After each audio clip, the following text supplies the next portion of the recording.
Buenas.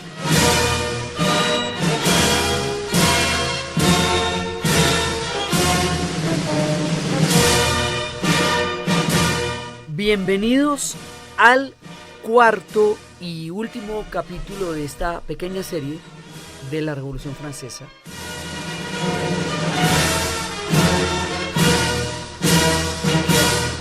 Dentro de nuestras historias del año 9. Esto está candela estéreo. Porque mire, por un lado, la revolución se siente amenazada. Ya para 1792, ya hay factores internos y externos de amenaza de la revolución. Porque Prusia y los austriacos ya habían hecho escaramuzas al interior. Y ahí, en ese momento, empiezan a meterse en territorio francés, empieza a producirse un sentimiento profundo de defensa de la revolución del pueblo mismo. Entonces, aquí hay un momento en que, inmediatamente después de la ejecución de Luis XVI, la cosa se pone muy tensa. Y se pone muy tensa adentro y afuera. Se pone tensa adentro porque hay efectivamente una oposición ya muy fuerte que está totalmente choqueada por la ejecución de Luis XVI y hay ejércitos entrando por las fronteras de Austria y de Prusia. Entonces, esta combinación de los elementos internos y los elementos externos que están cercando la revolución va a generar en el pueblo un sentimiento profundo de defensa de la revolución.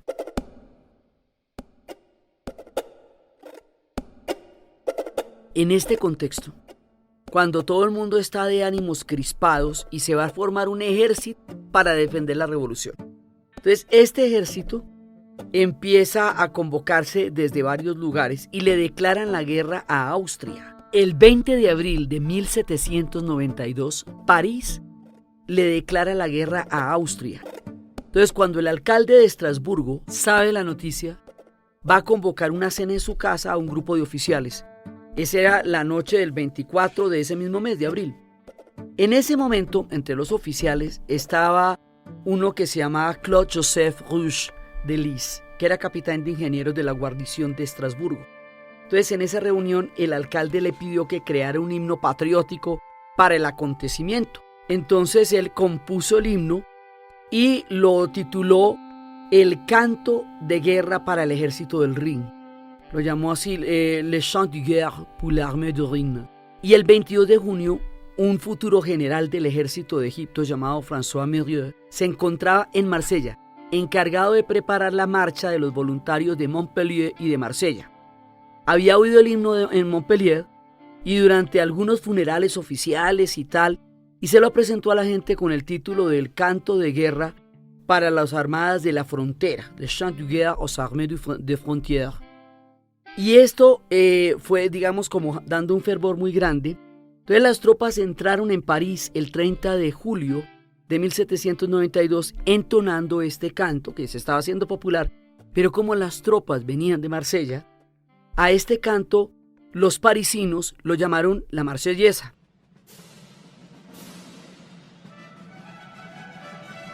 Esto se hace en el momento en que hay un ejército para defender una revolución de una invasión extranjera y de una oposición interna. O sea, se hace en las condiciones más radicales, más fuertes, más bravas de una revolución que se está imponiendo sobre un antiguo régimen. Ese es el contexto.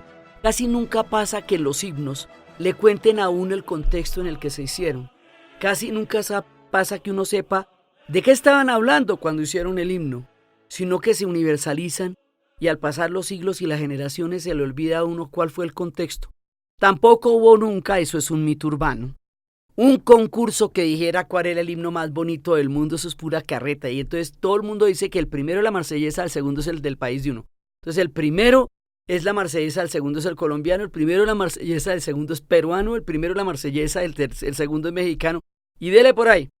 Nunca hubo eso, pero pues la gente lo cree. Y como esto fue la época también del romanticismo, que va a ser una reacción a los excesos en un momento dado de la razón y todo eso, y los héroes románticos en el sentido poético y bélico de la palabra van a ser toda una manera de mirar el mundo, entonces la marsellesa se va a volver también un himno que en el espíritu de la época va a ser muy apreciado. Y eso va a trascender y a trascender a las siguientes generaciones. El himno como tal tiene la letra más brava y más convocadora de la violencia que ustedes imaginen. Por eso les estoy aclarando que se hace sobre unos ejércitos que se han levantado para defender una revolución de un ataque externo y un ataque interno. En esas condiciones dice: adelante, hijos de la patria, los días de gloria han llegado. El sangriento estandarte de la tiranía está ya levantado contra nosotros. ¿No oís bramar por las campiñas a esos feroces soldados? Pues vienen a degollar a nuestros hijos y a nuestras esposas. A las armas, ciudadanos, formad vuestros batallones, marchemos, marchemos, que una sangre impura empape nuestros surcos.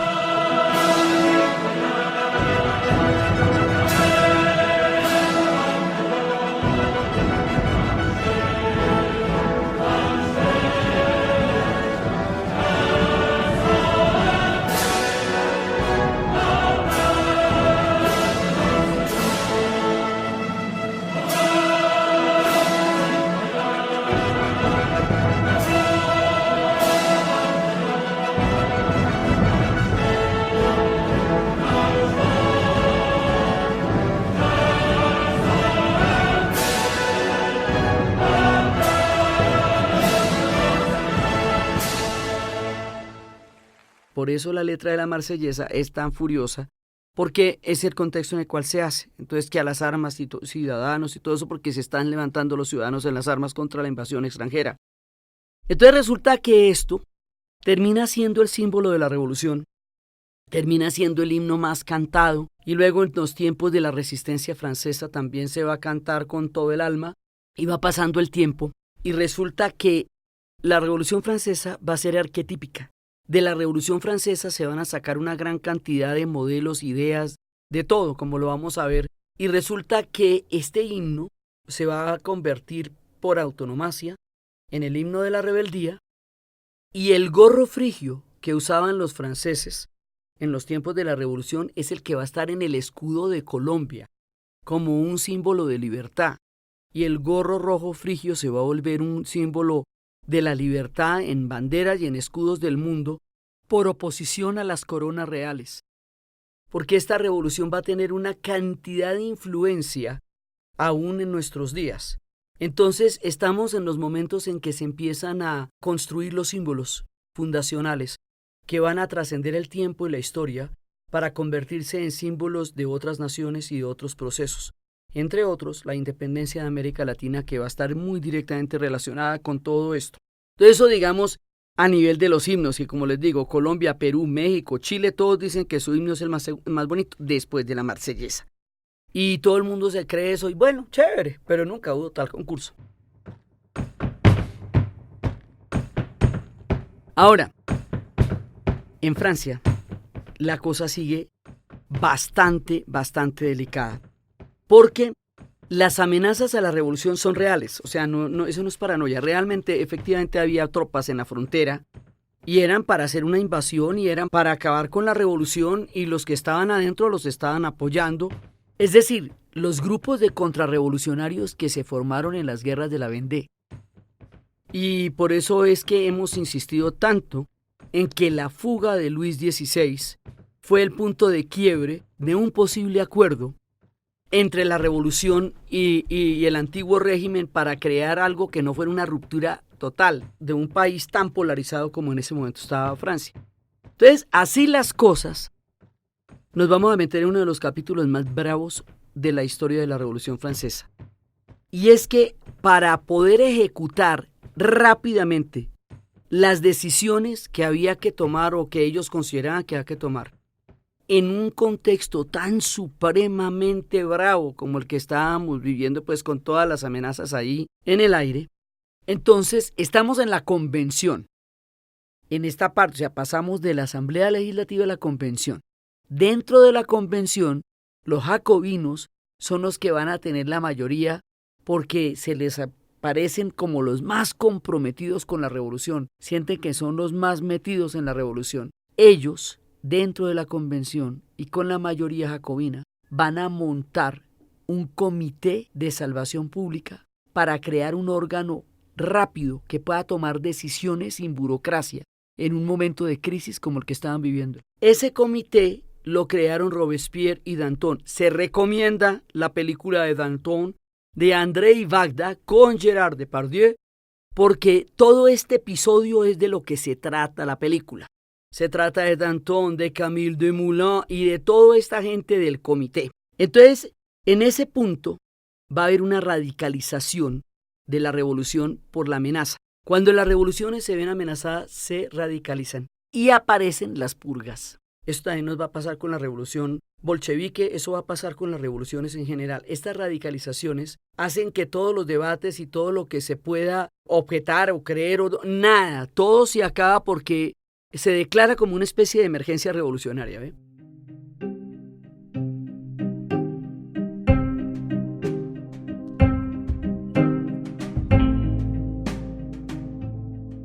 Entonces, la radicalización es también el volverse fundacionales, el acabar con todo lo que estaba antes. Entonces se impone el calendario republicano, se comienza a perseguir los símbolos religiosos, se toman las medidas como acabar con las fiestas religiosas y convertir las iglesias en templos de misas para la razón. Y en el fervor revolucionario llegan a destruir iglesias, monumentos religiosos. Y ahí estuvo en peligro Notre Dame. Estuvo amenazada, pero se salvó. Entonces, en este contexto, empieza a redactarse la Constitución del año 1 o de 1793.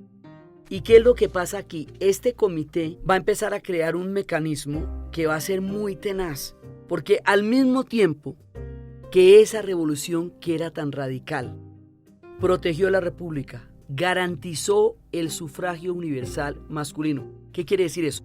Quiere decir que todos los hombres podían votar, todos los hombres. De más adelante, cuando se trasciende esta constitución, van a quedar votando solamente los hombres que tengan propiedades.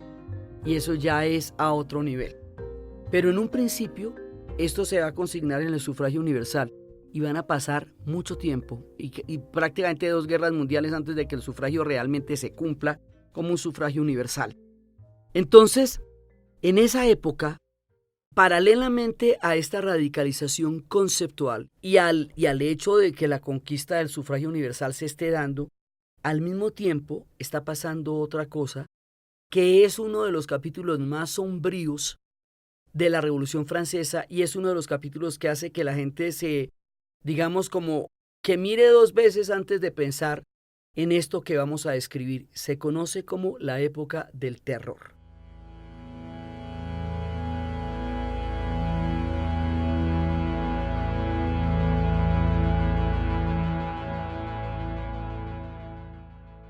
De la época del terror empieza una cacería de brujas buscando los enemigos internos de la revolución.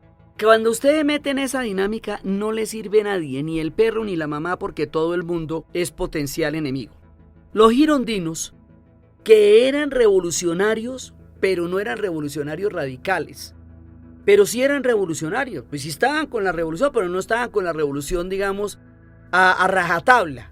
Sino que pues hay vainas que les parecían y otras que no les parecían y eran moderados. Pues a ellos se las van a montar en serio. Y esa persecución va a hacerse más grave cuando el otro de los paladines de la revolución, Jean-Paul Marat, va a ser asesinado por Carlotta Corday en su bañera.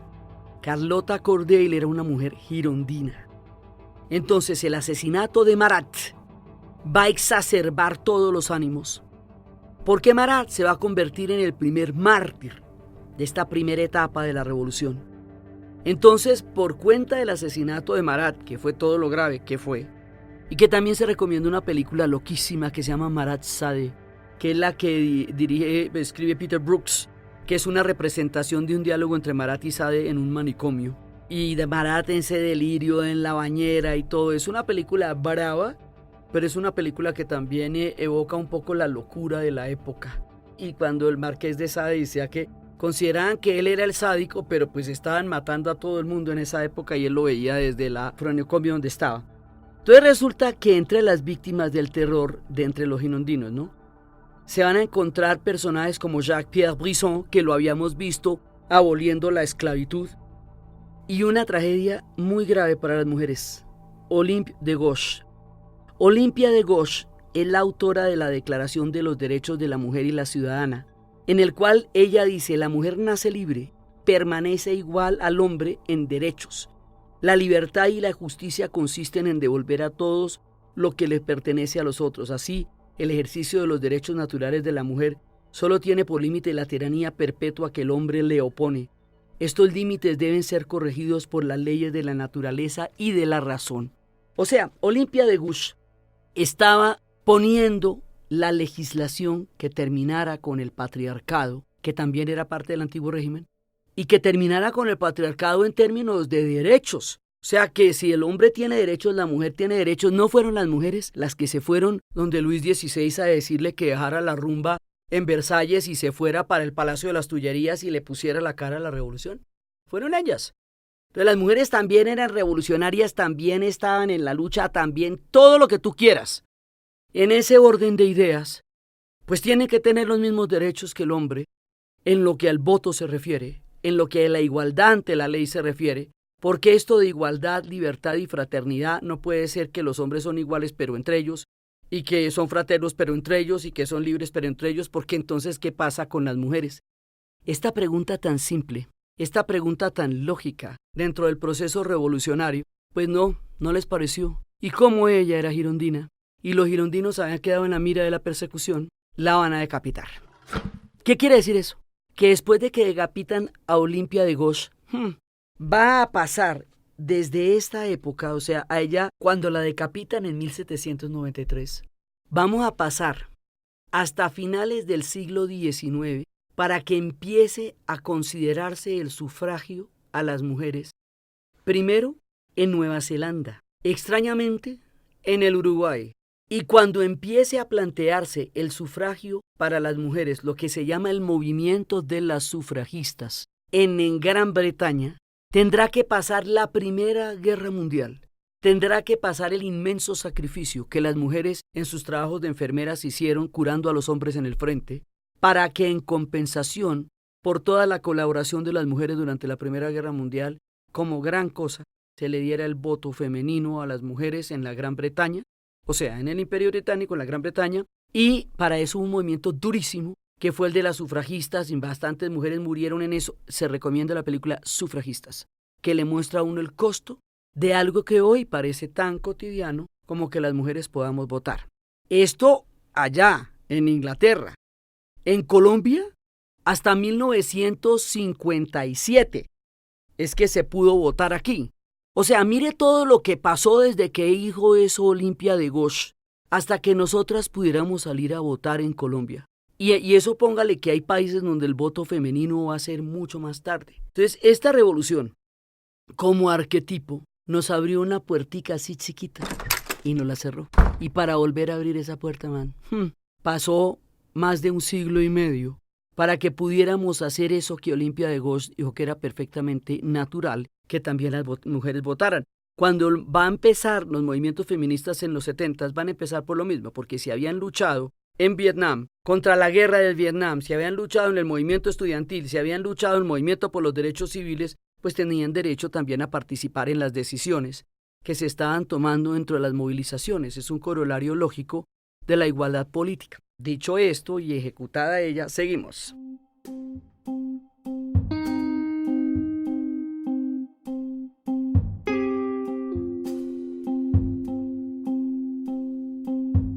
Felipe Igualdad, ¿se acuerda que él era el que se había proclamado el rey revolucionario y que votó también para que ejecutaran a Luis XVI, lo que le hizo sospechar a ciertos sectores que lo que él quería era tomar el puesto de rey y no acabar con la monarquía, que lo hizo un personaje bastante polémico en su momento, pues también ejecutado? Entonces ahí la guillotina empieza a convertirse en el lenguaje de la revolución en ese momento.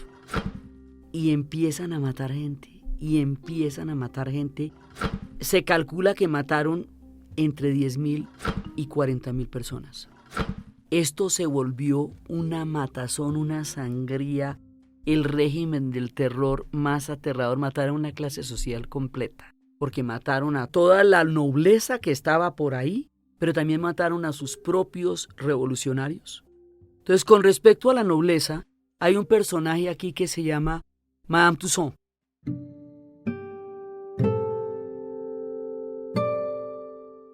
Madame Tussaud lo que hacía era que ella descubrió la técnica de la cera. Le ponía la capa de cera a las personas muertas y con eso reconstruía su rostro. No existía la fotografía, acordémonos.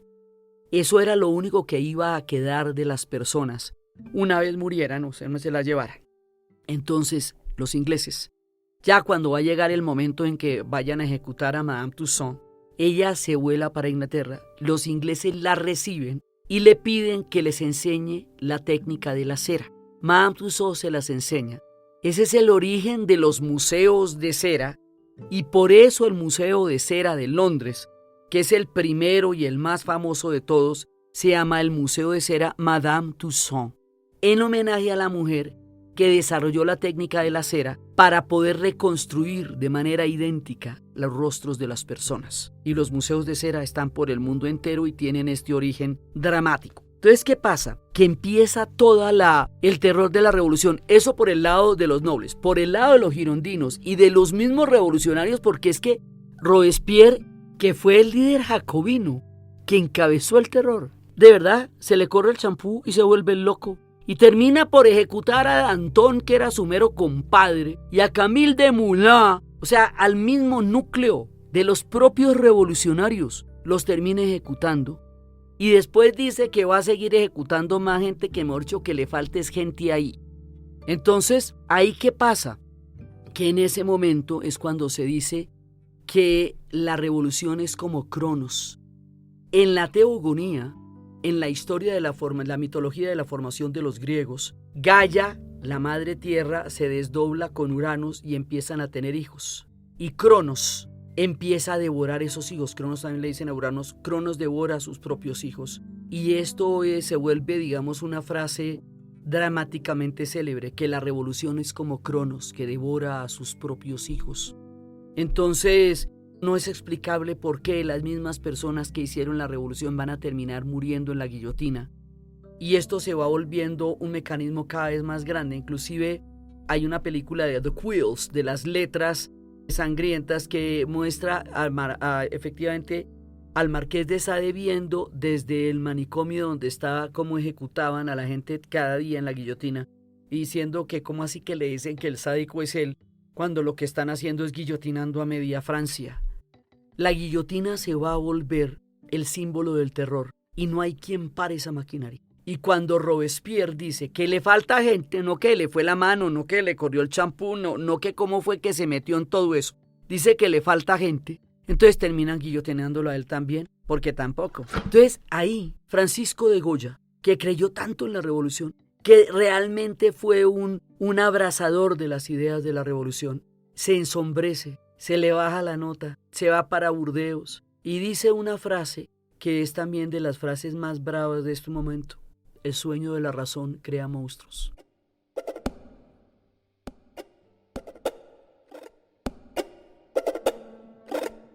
Porque si esto se estaba haciendo en nombre de la razón, esto ya era una monstruosidad y su obra se hace totalmente opaca, sombría, terrible.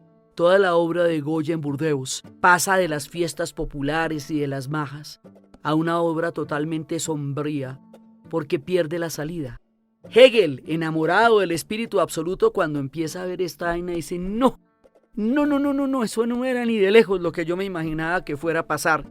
Y también se abre ese parche conceptualmente hablando porque dice eso no hay quien lo apoye. Entonces, lo terrible, lo trágico de todo esto es que se hace en nombre de los derechos, de la libertad y de la revolución, ¿ve? Todavía sigue siendo un enigma en la historia. Por eso Gandhi diría en el futuro los fines y los medios no son separables. No se pueden tener grandes ideales y ruines métodos. Entonces, en el final, los derechos humanos terminarán prevaleciendo en Occidente y empezarán a volverse vinculantes después de la Segunda Guerra Mundial, o sea, después de la matazón más grande que hemos tenido en la era moderna. Y se rescatarán en el tiempo. Pero en este momento se presentó esta coyuntura tan terrible de una revolución amenazada un dirigente totalmente paranoico, fuera de sí.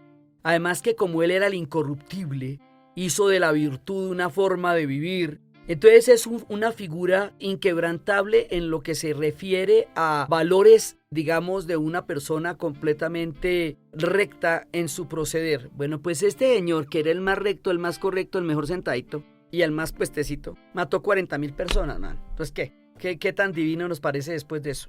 Entonces, este régimen del terror es el punto más oscuro de la revolución. Y es una de las, digamos, de los errores históricos que debe pensarse mucho, porque las revoluciones van a tomar regímenes de terror de una u otra manera, como fue también como los paredones, o como el terror rojo enfrentado al terror blanco en la revolución de octubre, en la revolución bolchevique. No hemos podido resolver todavía en la historia el por qué pasan estas cosas, el por qué las revoluciones enfrentan a la gente de una manera tan aterradora, y sin embargo de ahí salen ideas que van a cambiar el mundo. Esto es confuso aún ahora, ¿sabe? 230 años después, existió el régimen del terror con todas sus letras, y pasó todo lo que pasó en esa época, y esto fue una cosa completamente terrible y sombría, y mataron un montón de gente buena, decente, chévere, crítica, que estaba peleando por los mismos derechos que ellos estaban peleando, solo que no les pareció que la tendencia, la opinión o la creencia en ese momento fuera la que ellos decían. Todas las cacerías de brujas son una barbaridad. Se hagan en nombre de lo que se hagan. No hay cacerías de brujas chuscas y cacerías de brujas malucas, como no hay muertos buenos y muertos malos. Es tan terrible que hayan matado a toda la nobleza como que hayan matado a los mismos revolucionarios, porque a la final lo que hizo fue un baño de sangre impresionante. Entonces, pasado esto, pues el 28 de julio de 1794 ejecutan al propio Robespierre, pues porque hay que bajar al señor de ahí, ¿sí? Entonces aquí termina este periodo. Si nosotros vemos, la revolución tiene ciclos como una montaña rusa. Entonces, cada ratico se cambia el nombre de la etapa en la que estamos hablando. Por eso a veces resulta confusa tratar de entender sus diferentes etapas, pero es que las cosas están pasando a mucha velocidad porque las revoluciones son así, son súper dinámicas y las cosas están cambiando de un día para otro rápidamente.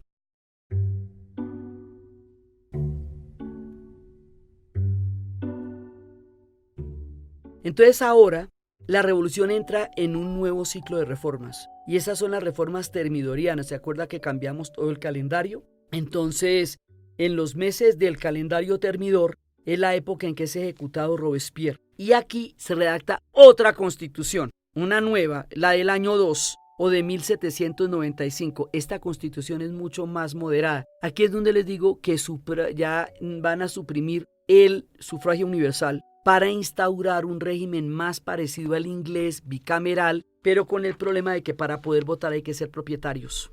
Entonces los hombres que no son propietarios, o sea, los angulots, pues esa gente era la más pobre y la más llevada y no van a poder votar. Y el poder está dado por la propiedad y no por el hecho de ser ciudadano. En esa nueva constitución vamos a tener un órgano ejecutivo. Bueno, obviamente se disuelve el Comité de Salvación Pública por motivos obvios, y queda un nuevo órgano ejecutivo que se va a llamar el directorio. ¿Por qué estamos cambiando cada vez más?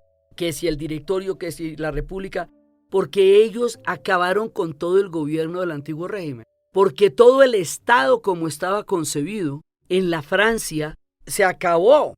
Entonces todo esto se está inventando, cada vez y cada año se están inventando un nuevo ciclo y se están inventando un nuevo cuento. Es una revolución totalmente innovadora en la medida que a medida que va ocurriendo van inventándose las cosas por primera vez. Entonces así el ejecutivo se va a llamar el directorio. Estamos ya en 1795, mire todo lo que ha pasado. Y queda conformado por 5 miembros. Entonces durante la autoridad del directorio, Francia tampoco logra ni estabilidad política ni económica. Eso todavía está llevado. Y a pesar de estar tan supremamente frágiles en la economía y a pesar de no asentarse políticamente todavía, porque esto cada 5 meses cambia, empiezan a ganar batallas y guerras contra los ejércitos invasores europeos. También hay una frase que dice que no se puede invadir un país en revolución, porque la revolución es un nivel de adrenalina que hace que la gente haya tenido que confrontar ya tantas cosas que otro poquito más no los marea. Entonces, en medio de estas guerras, que el ejército que vino de Marsella y Montpellier y que cantaba la marsellesa está librando, empiezan a tener victorias contra los austriacos, contra los prusianos, contra los que los están invadiendo, y en esas victorias empieza a destacarse la figura de Napoleón Bonaparte.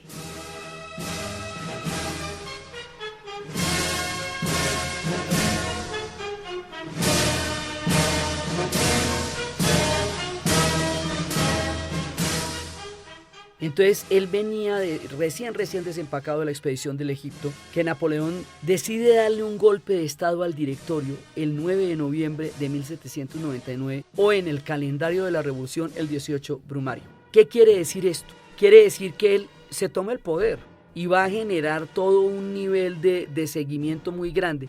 Esta expedición del Egipto como expedición militar no fue la maravilla. Los ingleses más bien les iban como ganando, pero es la que nos va a abrir la posibilidad histórica de que Champollion vaya a decidir que va a descifrar el jeroglífico de los egipcios y cuando lo descifre podamos entender más de 19 siglos de silencio y vamos a poder saber qué era lo que decían los egipcios en sus jeroglíficos, los grandes misterios del gran imperio inmortal de los egipcios se conocerán gracias a la expedición y a los dibujos de Vernon de manera literaria en la expedición. Esto desde el punto de vista científico, desde el punto de vista histórico, desde el punto de vista de civilización es colosal. Y Napoleón, que era un bestseller, cuando llegan los soldados allá, él dice la famosa frase: deteneos, soldados, 40 siglos de historia os contemplan. La gente queda tiesa pues ante semejante frase. Y el 18 Brumario es el punto en que termina la revolución como nosotros la conocemos y empieza la etapa de Napoleón. Y se redacta una nueva constitución encabezada por un triunvirato o consulado que era la de Napoleón, Duco y Siege. Y Francia empieza a vivir una nueva etapa de prosperidad y Napoleón empieza a convertirse cada vez en un caudillo y en un líder más tremendo y después, por plebiscito, se va a coronar emperador y se va a coronar emperador en 1804 y aquí termina la Primera República Francesa.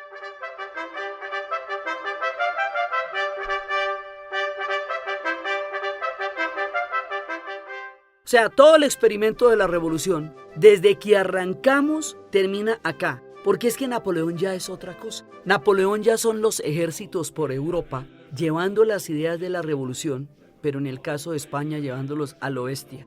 Entonces, cuando Napoleón invade España, que es rompe un pacto porque los españoles le habían dejado era pasar por su territorio en el Tratado de Fontainebleau para poder llegar a Portugal. Los portugueses, que eran aliados de los ingleses, cuando vieron que Napoleón iba para allá, se pisaron y se fueron para el Brasil y trasladaron el imperio con todo y arañas de cristal y tapetes y montaron su imperio allá. Se acabó. Pero mientras tanto, Napoleón pasó por España, pero no pasó solamente, sino que intentó conquistar a España, nombró a su hermano rey, rompió la línea de la corona y esa profunda fractura que va a imponer el ejército napoleónico en España es la coyuntura en donde se va a dar el movimiento de juntas en América Latina, porque la América Latina está unida a España por la corona y por la figura del rey. Y esos son el movimiento de juntas y esa es como la coyuntura histórica que va a dar paso a la primera independencia de un continente, que en principio va a ser un tema político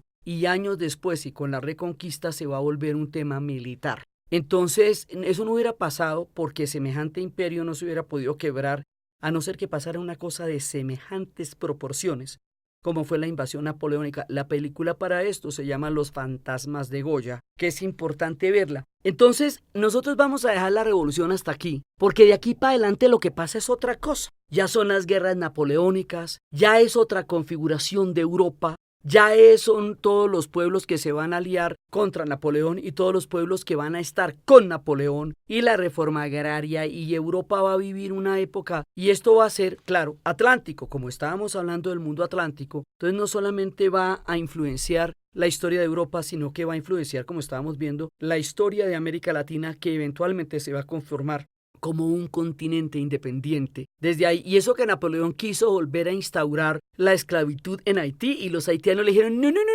no, pero usted no está ni tibio, man. ¿Cómo nos va a venir con ese cuento tan chimbo? Que usted representando las ideas de una revolución nos va a volver a poner la esclavitud. Pues tenga, y lo sacaron. 2 veces, o sea, los haitianos 2 veces. La primera vez hacen la rebelión en caliente, cuando se está dando en Francia, y la segunda vez, cuando se las van a volver a montar, se independizan y se vuelven el primer reino negro independiente de todo el hemisferio. Los haitianos siempre, a los haitianos toda gloria, porque a esa gente le debemos mucho. Si hay alguien que sabe y ha sabido lo que es la libertad y el precio que tiene, son los haitianos. Entonces, ¿qué pasa? Que aquí ya nos vamos para otra parte, porque ya esto es la era napoleónica, y después de que Napoleón vaya a ser derrotado, en ese momento van a restaurar todos los reyes otra vez en el poder, en lo que se llama la restauración, que aquí se llamó la reconquista, que es cuando tratan de volver a conseguir el imperio que ya se había perdido.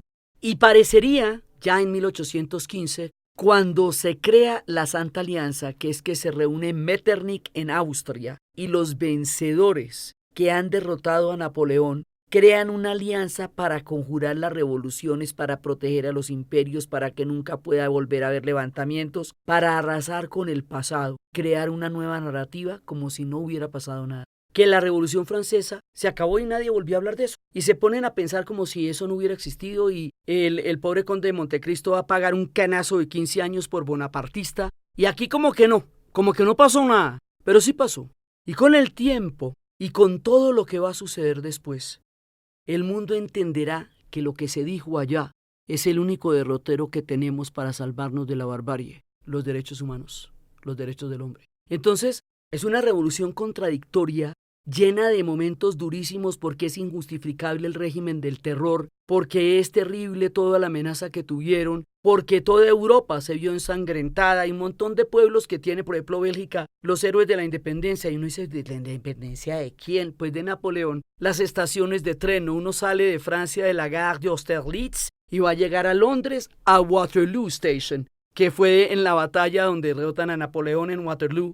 Esto va a marcar a Europa, nos va a marcar también a nosotros, y el mundo reflexionará hasta nuestros días y hasta el presente podcast de lo que pasó con la revolución. De ahí salen muchas cosas. De ahí casi todo el mundo va a encontrar una base política o un referente. Los anarquistas van a tomar cosas de la Revolución Francesa, los comunistas van a tomar cosas de la Revolución Francesa, la idea de izquierda, la idea de derecha, la idea de ciudadano, la idea de derechos. Todo el lenguaje político que hoy manejamos viene de la Revolución Francesa. Cuando decimos constitución, cuando decimos ciudadanos, cuando decimos derechos, cuando decimos todo eso, separación de poderes, libre opinión, derecho de autodeterminación de los pueblos, cuando decimos todo eso, estamos hablando de las ideas de la Revolución Francesa. De ahí sale la idea de que la violencia es la parte de la historia, y se justificarán las violencias revolucionarias, y eso va a ser una de las secuelas más aterradoras, porque el terror y la violencia no tienen justificación en nombre de lo que sea. Pero de ahí van a salir los derechos del hombre y del ciudadano, que en el futuro serán el único camino que podemos tener para no acabarnos los unos con los otros, que tantas veces lo hemos intentado. Entonces, de ahí saldrán los arquetipos. Ese es como el manual de la revolución, porque es la primera que pasa en semejante alcance, que llega a tener este mundo atlántico tan grande. Entonces, pues es el primer referente. Esto va a ser un referente para todas las revoluciones, en lo bueno y en lo malo, en lo tremendo, en las contrarrevoluciones, en las invasiones. O sea, los ecos de la Revolución Francesa llegan hasta nuestros días, llegan hasta el mero 2019, cuando estamos hablando de esto en el año 9, porque lo que pasó aquí sacudirá el mundo como se conoció. Entonces, por eso en el año 9 nos echamos una pasadita de 4 episodios sobre la Revolución Francesa. Podríamos hablar de la Revolución Francesa hasta diciembre o enero del 2020, pero no lo vamos a hacer porque hay muchas más cosas de qué hablar.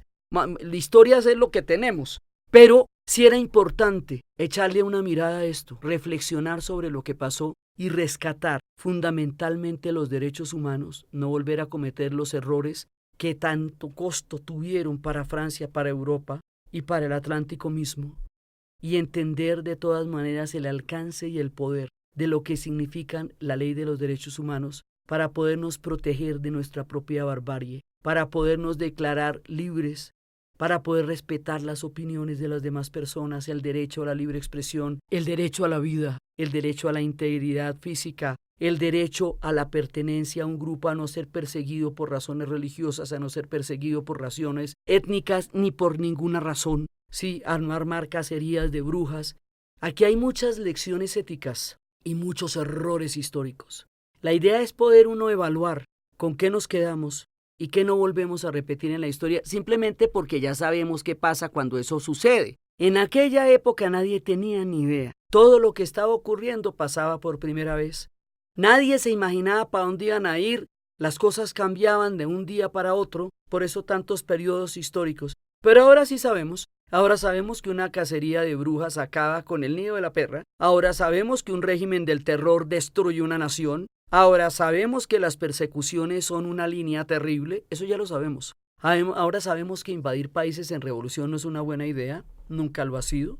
Eso ya lo sabemos porque ya ha pasado, porque ya lo hemos visto, porque ya lo hemos vivido. Pero en esa época, como la historia se escribe en replay, y en replay es que uno sabe si hubo mano fuera del lugar, si hubo... Eso es cuando se ve el replay en el fútbol, se sabe qué fue lo que pasó, pero el que estaba ahí no vio la mano y no vio el penalti. Entonces la historia se escribe en replay y la gente la escribe con lo que hoy sabe del pasado, pero se vive en presente y se vive en directo. Y el que está viviendo la historia no tiene ni idea qué va a pasar con todos los acontecimientos que está presenciando y protagonizando.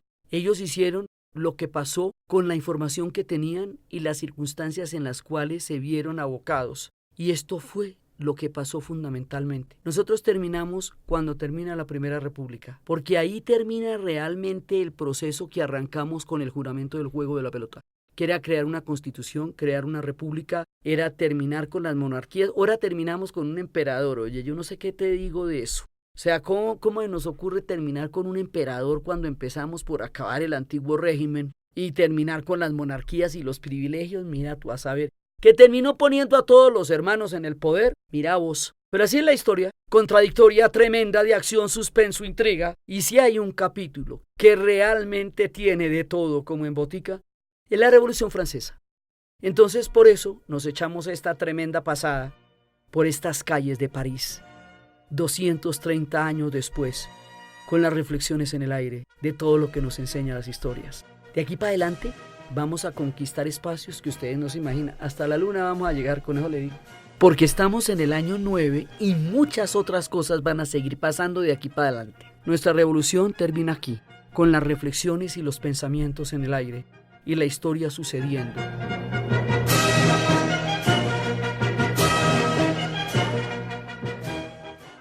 Entonces, desde los espacios de la locura del régimen del terror, de la validez de los derechos humanos, de la oportunidad histórica que nos dio Olimpia de Gauche y que se cerró esa puerta para poderse abrir siglo y medio después, desde todo lo que pasaba en las calles de París, desde las amenazas, desde la Marsellesa, desde la entrada de los prusianos y de los austriacos que terminarían siendo derrotados, desde Napoleón, desde la República, desde Danton, siempre desde Danton, Camille Desmoulins, Marat, Robespierre y todos estos personajes que crearon este concierto histórico de uno de los momentos más definitivos, influyentes e importantes de nuestra historia moderna en la narración Diana Uribe. Y para ustedes feliz día, cualquier día que ese sea.